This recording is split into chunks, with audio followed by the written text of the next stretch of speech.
This is part 2 of the Lowdefy Getting Started tutorial. In this section, we'll be adding a new page to our app.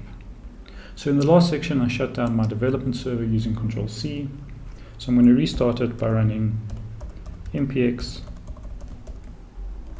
Lowdefy at latest dev. And we'll see that our app opens up here just like we left it before.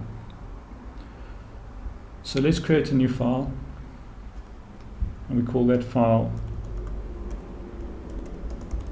new ticket.yml. Then let's copy this configuration and paste it in there. I'm also going to copy this piece and paste it in the Lowdefy.yml file. Now, indentation is really important in a YAML file, so make sure that everything is indented exactly like it is in the examples.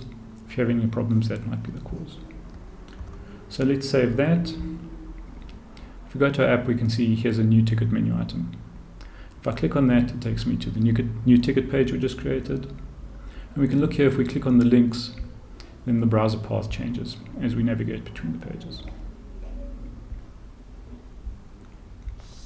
So we used a reference operator over here, and this reference is referencing the new ticket file. And this lets us split the configuration up into multiple files. It's often easy to split out a new page, and then this is easier to work with.